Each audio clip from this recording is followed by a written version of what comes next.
안녕하십니까? 송영환 선교사입니다. 오늘은 선교의 성경적 관점, 선교에 대해 성경이 어떻게 말씀하고 있는지에 대해 살펴보겠습니다. 먼저 여러분에게 질문을 하나 드리겠습니다. 자, 다음 중 하나님의 선교가 시작된 시기로 가장 알맞은 것은 1번, 예수님이 제자들에게 선교 대위임령을 주셨을 때 마태복음 28장 19절부터 20절에 있는 말씀.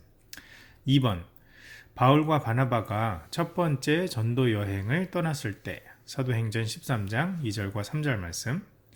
3번, 하나님이 아브라함을 부르셨을 때 창세기 12장 1절에서 3절 말씀. 네, 정답은 오늘 말씀을 잘 들으시면 알게 됩니다. 자, 먼저 우리 창세기 12장 1절에서 3절 말씀을 살펴보겠습니다. 먼저 우리는 하나님이 아브라함을 선택하신 것에 대해 어떤 특별한 의미가 있는지 살펴볼 것입니다. 또 하나님이 아브라함을 택하신 것이 하나님의 선교와는 어떤 관계가 있는지에 대해서도 살펴보겠습니다. 창세기 12장 1절에서 3절입니다. 여호와께서 아브라함에게 이르시되 너는 너의 고향과 친척과 아버지의 집을 떠나 내가 내게 보여줄 땅으로 가라. 내가 너로 큰 민족을 이루고 내게 복을 주어 내 이름을 창대하게 하리니 너는 복이 될지라. 너를 축복하는 자에게는 내가 복을 내리고 너를 저주하는 자에게는 내가 저주하리니 땅의 모든 족속이 너로 말미암아 복을 얻을 것이라 하신지라. 자, 이 말씀을 대할 때 우리는 흔히 하나님의 부르심에 믿음으로 순종한 아브라함에 초점을 맞추는 경우가 많습니다. 자, 그 의미를 보다 잘 이해하기 위해서는 그 앞에 있는 창세기 1장부터 11장까지의 내용을 좀 살펴볼 필요가 있습니다. 하나님은 창세기 1장에서 2장에서 천지를 창조하시고 아담과 하와에게 복을 주셨습니다. 하지만 이들은 하나님의 말씀에 불순종하였습니다. 그 때문에 하나님이 약속하신 복을 누리지 못하고 에덴 동산에서 쫓겨납니다. 그리고 시간이 흘러 노아의 시대가 되어서는 사람의 죄악이 세상에 가득하고 마음으로 생각하는 모든 것이 항상 악한 지경에 이르게 되었다고 말씀하고 있습니다. 이런 죄악으로 인해 하나님은 노아와 그 가족 그리고 방주에 오른 동실 식물을 제외하고 모든 그 생명을 홍수로 심판하십니다. 홍수 이후 하나님은 노아와 자녀들에게 또 다시 복을 주셨지만 시간이 지나면서 이들 또한 타락하게 되고 급기야 창세기 11장에서 바벨탑을 쌓아 스스로 이름을 내려고 합니다. 이것이 창세기 1장에서 11장까지의 간략한 내용입니다. 이처럼 창세기 1장에서 11장에서 하나님은 우주와 천지 만물의 창조주이시며 초월적이시고 유일하신 하나님으로서 전 세계 모든 사람에게 복 주기를 원하셨습니다. 그러나 하나님의 복은 인간의 불순종으로 인해 번번이 좌절되고 죄에 대한 심판으로 끝나는 악순환이 이어집니다. 그렇다면 창세기 12장에서 하나님이 아브라함을 부르신 것이 창세기 1장부터 11장 내용에 비해 특별한 의미를 갖는 이유는 무엇입니까? 하나님은 창세기 1장에서 11장까지에서 반복되는 불순종과 그로 인한 심판의 악순환에도 불구하고 사람을 향한 사랑과 은혜의 손길을 거두지 않으셨습니다. 포기가 없으신 하나님의 사랑과 은혜로 인해 다시 한번 인간에게 복을 주시기 위해 아브라함을 선택하고 계신 것입니다.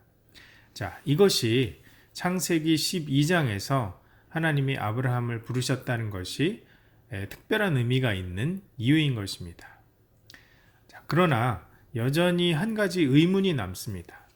창세기 12장에서 하나님이 아브라함을 부르신 것이 선교와 무슨 상관이 있다는 것일까요? 네, 이 말씀이 갖는 선교적인 의미를 이해하기 위해서 우리는 하나님이 아브라함에게 하신 약속의 내용을 살펴보아야 합니다. 하나님이 약속하신 내용 중에서 특별히 3절 후반에 나와 있는 이 축복에 대한 약속이 하나님의 선교와 밀접하게 연결되어 있습니다. 하나님은 아브라함에게 땅의 모든 족속이 너로 그러니까 아브라함과 그의 자손들로 말미암아 복을 얻을 것이라고 약속하십니다. 자, 이 약속의 말씀을 통해 우리는 하나님의 복 주기를 원하시는 그 대상이 땅의 모든 족속, 온 세상, 이 열방에 있다는 것을 보게 됩니다. 좀 전에 창세기 1장부터 11장까지의 내용에서도 하나님은 온 세상의 모든 사람들에게 복 주기를 원하셨습니다. 아브라함을 택하실 때도 마찬가지로 하나님의 전 세계적인 선교, 온 세상 모든 족속에게 복을 주시고자 하는 하나님의 관심은 변하지 않은 것을 보게 됩니다. 우리가 구약을 읽을 때 흔히 갖게 되는 오해가 있습니다.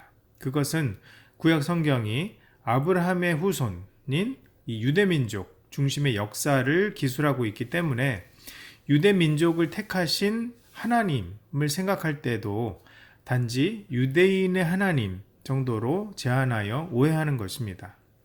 그러나 하나님이 아브라함을 택하신 것은 또 결과적으로 그의 육신의 후손인 유대민족을 택하신 것은 흔히 유대인들이 오해하듯이 하나님이 유대인을 맹목적으로 편애하셔서 그렇게 하신 것이 아닙니다. 하나님이 아브라함을 택하신 이유는 창세기 12장 3절에서 방금 우리가 살펴본 대로 따로 있습니다. 그것은 아브라함과 그의 자손들로 말미암아 땅의 모든 족속에게 복을 주시기 위한 전 세계적인 의도를 갖고 계셨기 때문입니다. 이처럼 하나님의 관심은 늘 세상 모든 사람에게 복을 주시는 것에 있습니다.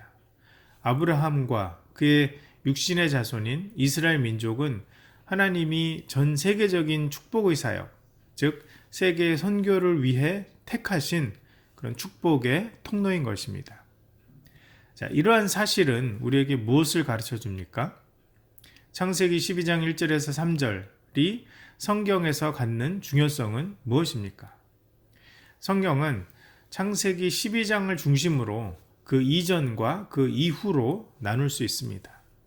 창세기 1장부터 11장까지의 내용은 창세기 12장에서 왜 하나님이 아브라함을 택하실 수밖에 없었는지에 대한 그런 배경을 설명해 주고 있습니다. 그리고 창세기 12장 이후부터 요한계시록 22장까지 성경의 나머지 부분은 하나님이 아브라함에게 하신 약속, 즉 아브라함과 그의 자손을 통해 땅의 모든 족속을 축복하시겠다는 그 약속을 하나님이 지금까지 어떻게 이루어 오셨는지, 또 앞으로 어떻게 이루어 가실지에 대한 생생한 증언이라고 할 수 있습니다. 그래서 이 구절은 성경 전체의 내용을 가장 포괄적으로 나타내는 구절일 뿐만 아니라 하나님의 선교를 이해하기 위해 꼭 필요한 말씀입니다. 그래서 말씀 첫 부분에서 드렸던 그 질문의 정답은 3번입니다. 세계 선교는 우리 생각보다 훨씬 더 오래된 명령이자 하나님의 약속입니다. 자, 그럼 지금부터는 창세기를 넘어서 구약 성경에서 하나님의 선교가 어떻게 이루어지고 있는지에 대해서 살펴보겠습니다. 구약에서 하나님의 선교, 하나님의 이름이 온 세상에 알려지는 것을 보여주는 결정적인 두 사건은 출애굽과 바벨론 포로 귀환 사건이라고 할 수 있습니다. 출애굽은 이스라엘 백성을 향한 여호와 하나님의 능력, 사랑, 신실하심, 또 해방시키는 그 사역 등을 명확히 보여주는 사건입니다. 출애굽 사건을 통해 이스라엘 민족은 하나님이 어떤 분인지 알게 되었습니다. 출애굽 사건의 또 다른 목적은 이를 통해 하나님의 이름이 이스라엘 민족뿐 아니라 애굽과 온 천하에 알려지도록 하려는 것이었습니다. 출애굽기 7장 5절 말씀을 보면 내가 내 손을 애굽 위에 펴서 이스라엘 자손을 그 땅에서 인도하여 낼 때에야 애굽 사람이 나를 여호와인 줄 알리라 하시매. 8장 10절 모세가 이르되 왕의 말씀대로 하여 왕에게 우리 하나님 여호와와 같은 이가 없는 줄을 알게 하리니. 8장 22절. 그날에 나는 내 백성이 거주하는 고센 땅을 구별하여 그곳에는 파리가 없게 하리니 이로 말미암아 이 땅에서 내가 여호와인 줄 네가 알게 될 것이라. 9장 14절. 내가 이번에는 모든 재앙을 너와 내 신하와 내 백성에게 내려 온 천하에 나와 같은 자가 없음을 내가 알게 하리라. 9장 16절. 내가 너를 세웠음은 나의 능력을 내게 보이고 내 이름이 온 천하에 전파되게 하려 하였음이니라. 12장 12절. 내가 그 밤에 애굽 땅에 두루 다니며 사람이나 짐승을 막론하고 애굽 땅에 있는 모든 처음 난 것을 다 치고 애굽의 모든 신을 내가 심판하리라. 나는 여호와라. 14장 18절. 내가 바로와 그의 병거와 마병으로 말미암아 영광을 얻을 때에야 애굽 사람들이 나를 여호와인 줄 알리라 하시더니. 시편 106편 8절. 그러나 여호와께서는 자기 이름을 위하여 그들을 구원하셨으니 그의 큰 권능을 만인이 알게 하려 하심이로다. 이처럼 하나님은 출애굽 사건을 통해서 자신을 이스라엘 민족에게 알리셨고 애굽과 온 천하에 알리셨음을 알게 됩니다. 출애굽 사건에 비해서 바벨론 포로와 그 귀환은 전혀 다른 방식으로 하나님의 선교를 보여줍니다. 우리는 이스라엘 민족이 당시 열강이었던 이 바벨론의 공격을 받고 결국 포로로 잡혀가는 이 사건을 대할 때 이것을 어떻게 이해할지 고심하게 됩니다. 왜냐하면 당시의 논리대로라면 이스라엘이 바벨론의 포로로 잡혀간 것은 이 바벨론의 신이 이스라엘의 하나님보다 더 강력하기 때문에 일어난 일이라고 말할 수 있기 때문입니다. 이에 대해서 성경은 뭐라고 말하고 있습니까? 성경은 바벨론 사건의 진실은 앞서 말한 내용과 정반대라고 말씀하고 있습니다. 그러니까 바벨론 포로 사건은 이스라엘의 하나님이 바벨론의 신보다 약하기 때문에 일어난 사건이 아니라 그와 반대로 하나님이 바벨론의 신보다 초월적으로 월등하게 강력하시기 때문에 일어난 사건이라는 것입니다. 이렇게 말할 수 있는 근거는 다음과 같습니다. 이스라엘 백성은 자신들이 하나님의 택하심을 받은 민족이라는 특권의식 또 민족적인 우월감에 젖어 있었습니다. 그러나 하나님이 그들을 택하신 진짜 이유, 즉 아브라함의 자손인 그들을 통해 하나님의 이름이 열방에 알려짐으로 모든 민족이 족속이 복을 받는 그들의 책무에 대해서는 거의 눈을 감고 있는 그런 상황이었습니다. 이런 가운데 열국의 왕을 주관하시는 하나님은 바벨론이라는 당시의 열강 국가를 사용하셔서 세계 선교의 책무를 수행하고 있지 않은 이스라엘 민족을 징벌하고 계신 것입니다. 그러므로 이 사건은 역설적이게도 그리고 비극적으로 하나님이 이스라엘만을 편애하시는 하나님이 아니라 열방을 주관하시는 하나님이시라는 것을 보여주는 선교적 사건인 것입니다. 하나님의 이러한 의도는 구약 곳곳에 나와 있습니다. 예레미야 18장 6절 또 9절과 10절 여호와의 말씀이니라 이스라엘 족속아 이 토기장이가 하는 것 같이 내가 능히 너희에게 행하지 못하겠느냐 이스라엘 족속아 진흙이 토기장이의 손에 있음같이 너희가 내 손에 있느니라 내가 어느 민족이나 국가를 건설하거나 심으려 할 때에 만일 그들이 나 보기에 악한 것을 행하여 내 목소리를 청종하지 아니하면 내가 그에게 유익하게 하리라고 한 복에 대하여 뜻을 돌이키리라. 예레미야 29장 4절과 7절 만군의 여호와 이스라엘의 하나님께서 예루살렘에서 바벨론으로 사로잡혀 가게 한 모든 포로에게 이와 같이 말씀하시니라.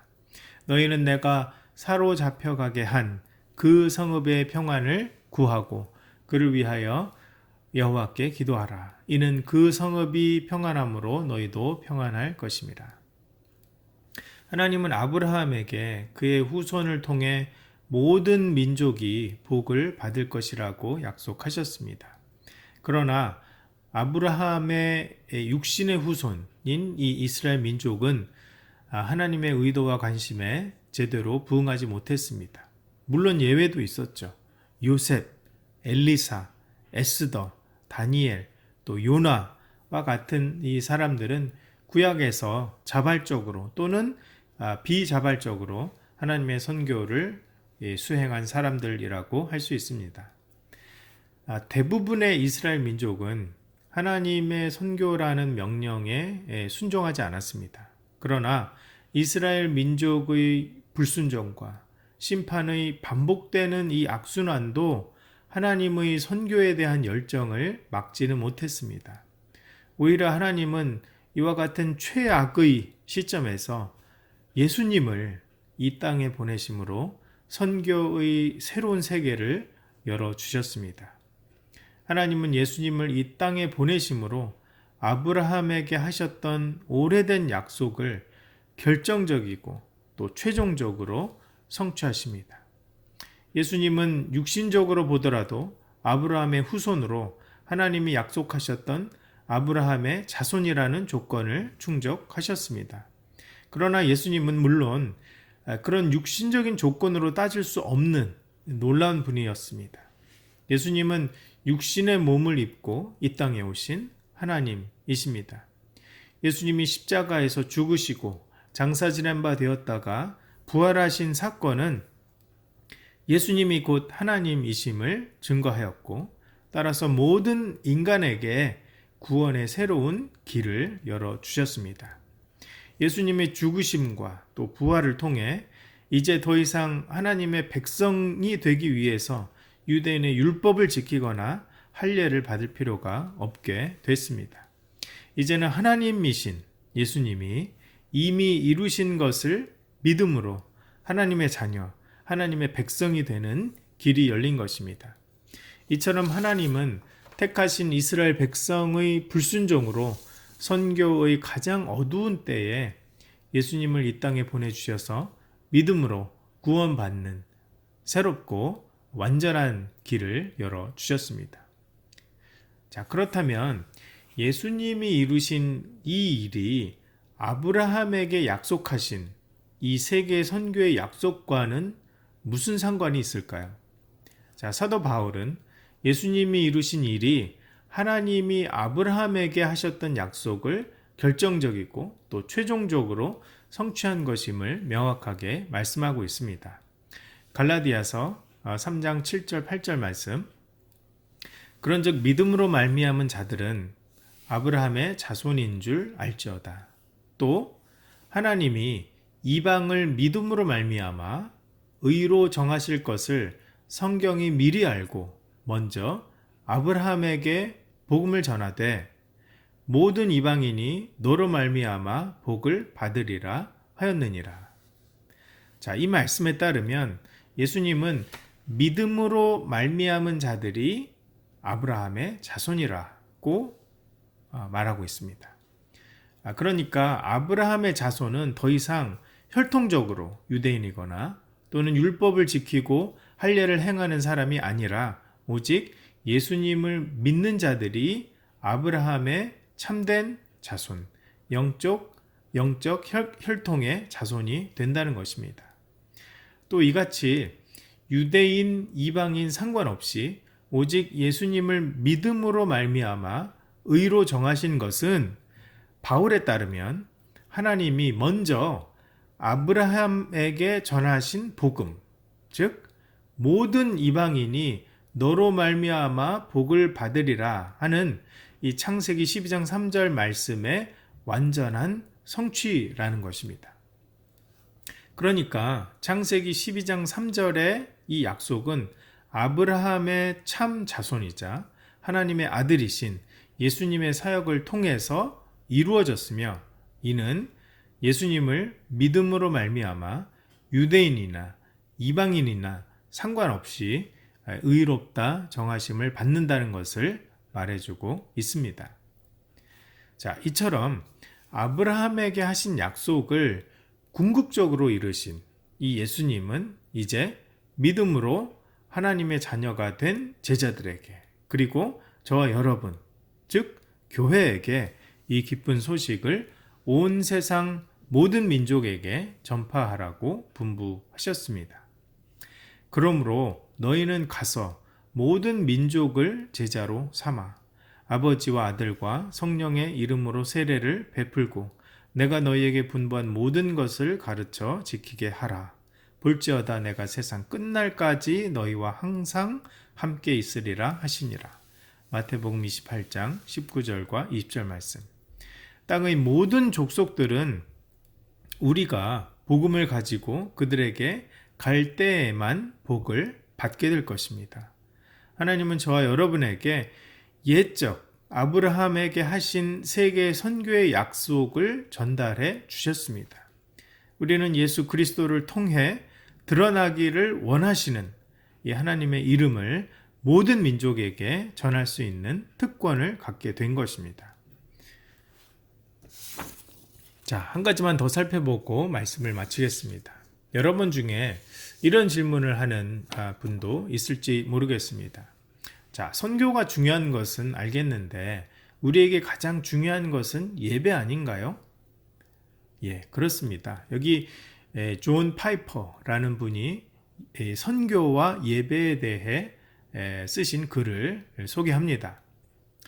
교회의 궁극적인 목표는 선교가 아니라 예배다.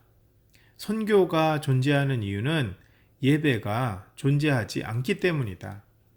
이 세대가 끝나고 셀 수 없이 많은 구속받은 무리가 하나님 보좌 앞에 엎드릴 때 선교는 더는 존재하지 않게 될 것이다.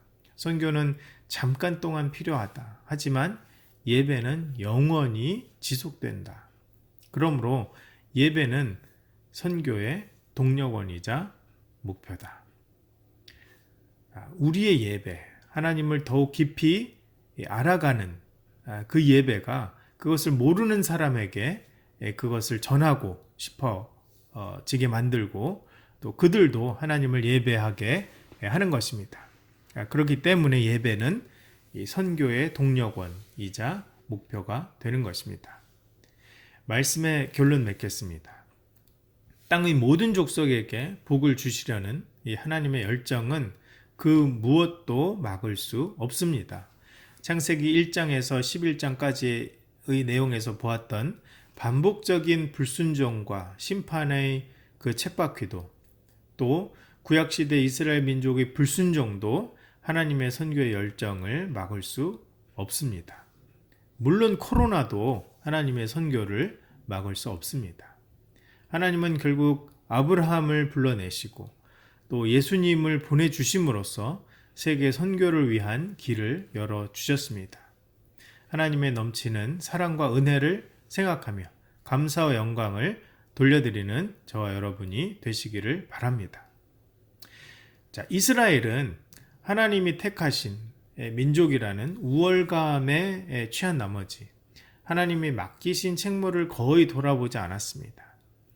이처럼 세계 선교의 책무에 게으르고 불순종한 이스라엘을 하나님은 바벨론을 들어 심판하셨습니다. 예수님은 세계 선교의 특권을 저 여러분에게 맡겨주셨습니다. 이 책무를 기쁨으로 순종하며 또 이를 위해 헌신하는 저와 여러분이 되시길 바랍니다. 자, 이제 다음 시간에는 예수님으로부터 이 선교의 대위임령을 받은 제자들로부터 시작해서 지난 2000여 년 동안 하나님의 선교가 어떻게 이루어져 왔는지에 대해서 살펴보겠습니다. 또 그 역사 가운데 하나님이 사용하신 여러 선교사님들의 사역에 대해서 살펴보겠습니다. 저 여러분의 삶에 큰 도전과 지침이 될 것입니다. 감사합니다.